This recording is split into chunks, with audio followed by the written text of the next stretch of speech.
Australia के शहर Melbourne में सिखों ने भारतीय तिरंगा चीर फाड़ दिया और अपने आजाद वतन खालिस्तान के हक में नारे बुलंद किए। ये महज एक इख्तिजाजी अमल नहीं बल्कि दहाइयों पर मुहित सियासी, मजहबी और कौमी जमर के खिलाफ एक ताकतवर अलामती ऐलान है। ये एहतजाज, ये नफरत इस हकीकत की अक्कासी करती है कि सिख खुद को भारतीय रियासत के मुसल्लत करदा सियासी और तहजीबी ढांचे से मावरा समझते हैं और अपनी जुदागाना शनाख्त, तारीख और हकूक के इनकार को मजीद बर्दाश्त करने पर आमादा नहीं है।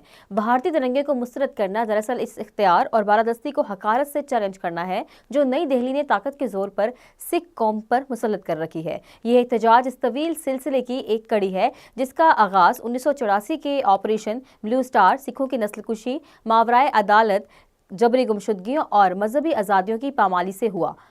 भारतीय रियासत ने हर दौर में सिखों के सियासी मुतालिबात को ताकत से दबाने की कोशिश की, मगर नतीजा ये निकला कि मुज़ाहमत से दबने के बजाय आलमी सतह पर फैलती चली गई।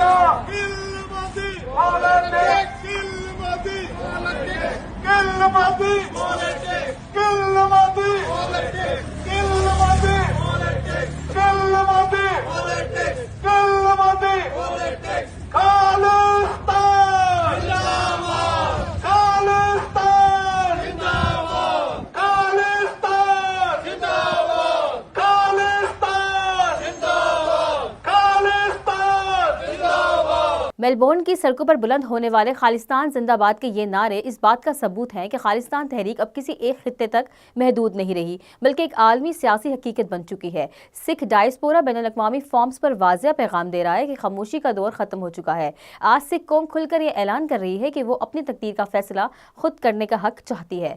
ये एहतजाज वाज़िया करता है कि खालिस्तान की जद्दोजहद वक्ती रद्द अमल नहीं बल्कि एक मुस्तकिल और नजरियाती तहरीक है जो आज़ादी के हसूल तक जारी रहेगी। भारतीय रियासत चाहे जितना दबाव डाल ले, सिखों की मुज़ाहमत जारी रहेगी क्योंकि जुल्म, इस्तेहसाल और महकूमी के खिलाफ उठने वाली आवाज़ें तारीख में कभी मुस्तकिल तौर पर खामोश नहीं की जा सकती।